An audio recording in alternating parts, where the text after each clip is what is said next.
best of starts for England, but they, of course, open up with a win. Next up for them are the former winners, Denmark. Can they get themselves off with their first win? We're going to get into all of it next. Match day number 2 coming at you right here, right now. That's right, folks, back once again with another video today. It's all about match number 2 preview, of course, and we're looking forward to Denmark up against England. That's right, both nations so far unbeaten. The Danes had a bit of a backward step in their opening game. England got the win, but the performance was a little bit under par. We'll get into all of that and more in a second. If you know where you've been, smash your subscribe. Your one-stop shop for Euro 2024 is right here under one Ruski. Of course, the Danes are trying to bounce back a little bit and maybe secure their passage with a victory. I think a win or a win for the Danes will secure a spot in the last 16, a point for England, and they will go through as well. That's, of course, the bare minimum. Smash the like, 50 likes if you can. Let's take a look at the teams then coming into this one. The Danes, of course, qualified as Group H winners. They, of course, secured their spot on the 17th of November 2023. They've been in 9 times in the past, winning it, of course, and the Kasper Hulsmann, the manager, pulling the strings. The star man is Rasmus, of course, of Manchester United, and they are, of course, in Group C, where they did have odds at 4-1 to win this group. Of course, to qualify 3-1 on, they were expected to do well, but right now they've got a bit of work to do, and they did have odds at 40-1 to lift the trophy, and those odds pretty much remain the same as we speak. I do expect them to make the last 16, but that draw against Slovenia has caused a bit of a problem for them, and we'll elaborate on that right here, right now. As you can see, they had a bit of a Scandinavian tour before the tournament, beating Sweden, beating the Danes. They followed that up with a draw against Slovenia, which has kind of gone as down as one of the shocks of the tournament so far. I think the Danes were expected to win that one. A lot of people's expectations are that they will challenge England for that second spot. They could still challenge England for that top spot, but they got to get a result against England heading into this one. That's, of course, match number 2 for them on a Thursday, the 20th of June. Then they take on the Serbs on the 25th of June, where everything is going to be on the table. Kitchen sink job, you would imagine, because at the moment this could be a spicy looking table right here. Right, spicy little group. Anyway, they come into this second behind England at the moment. Let's take a look at the familiar names for the Danes. That's right, with Schmeichel, Kaya, the back there. We've got Joachim Andersen, Delaney, Eriksson, of course, pulled the strings, got the goal,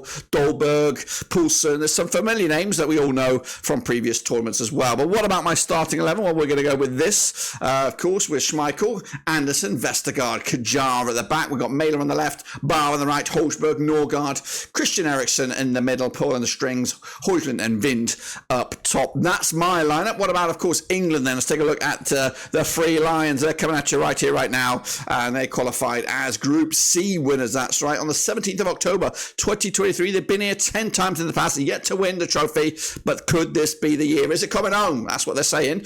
Gareth Southgate, the manager, the waistcoat, pulling the strings from the dugout with the star man Jude Bellingham already delivering the goods for England. Group C is, of course, the venue. 5-2 on to win the group, to qualify 25-1 on. They were so overwhelmingly favoured to win this group, and they were 10-3 to win it. They are now looking at 4-1 to win the trophy. My expectation is a semi-final finish for England, which, of course, will break a few English hearts along the way. This is, of course, their resume. They did lose to Iceland in the first game. They bounced back with a win against Serbia and their opening day for them. Not the greatest performance, but they got the points. That's all that matters right here, right now. Point or more should just about do it for England as they take on the Danes here on Thursday, the 20th of June. I've got a gut feeling, right? As I've already made my prediction. We'll see it in a minute. But I've got a gut feeling that it could be a draw. I think they might just play to the bare minimum, get over the line, and then we might see the real England against Slovenia. It might be the passage here.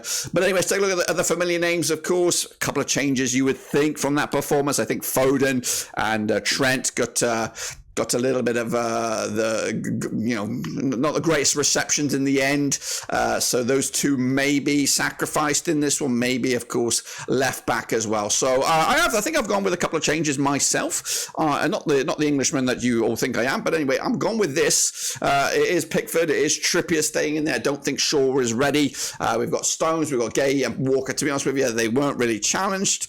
It's more forward where, of course, the changes are going to come in. We've got Declan Rice, of course, he was pretty good. I think Maino will come alongside him. Not that I want him. I'd rather have Adam Wharton to see what he's got in his locker. Then we've got Bellingham in the middle. Of course, he ain't going anywhere. Then Gordon comes in on the left with Saka on the right, Kane down the middle. That's my lineup for the English. That's right. Of course, take a look at the game then. It is a tasty one. Of course, they have played each other 13 times since 1978. The Danes with 4 wins, England with 6. There's been 3 draws. This will take place at the Frankfurt Arena on the 20th of June. Horsham in the dugout up against Southgate. 67% form for the Danes right now, unbeaten in the last 5. England on 50% form for them. 1-2 lost to and drawn to over the last 6. The biggest win for England over the Danes was a 3-0 win, whereas the biggest win for the Denmark over England was a 4-1 win. The most recent match between these two sides was at the Euros back in 2021. It was a 2-1 win for England that put them in the final at the expense of Denmark, who were riding a crest of a wave at that point. Meanwhile, of course, Denmark's last win over England was back in October 2020. That was in the Nations League heading into this one. Quick look then at the bookies odds. 5-1 are the Danes on this one. 20-13 on Asia. England 13-5 is the draw. Of course, both nations were expected to qualify from this group. And both performances in the first game have little bit undercooked. I think the Danes were a little bit subpar. England were very much subpar. But both sides come into this unbeaten with their first match. The public vote have gone with England here is 72% of the vote. Denmark have got 15%. The draw is at 13% as well. What about me then? Of course, looking forward to this game. It is a tasty one. I think England need to show. We're still waiting. They're still waiting. It's been the last 2 games now. The defeat against Iceland, the subpar win over Serbia. England are a little bit meh right now, a little bit vanilla. They need to turn on the flare, and that's, I think, the biggest gripe with England fans right now is they've got all the players. They need a more adventurous manager. And I think if they did that, you know what? That could be the only thing stopping them, and that could be the England way. You know what I mean? They have all this talent, and they've had I don't know how many tournaments. Southgate's been here for a while now, but they have all this talent. They need the right man to let them loose a little bit. As for the Danes, of course, they're always there or thereabouts, causing problems, and they're a difficult side. This could end up as a draw, guys, but I am backing England to get a result. Again, not necessarily the release the brakes or release the hounds kind of performance. I think they'll just get enough. 2-0 lead. Danes will come fighting back, and then of course England will have to play keep ball just to take the 3 points, and that should secure their spot in the last 16. Smash the like, smash the old subscribe, 50 likes if you can. Smash in, of course, the subscribe button to get your non-stop content for Euro 2024. We are here all the way to the bitter end. Until then, we'll see what England got in their locker, and we'll be back for match number 3 whenever that comes around.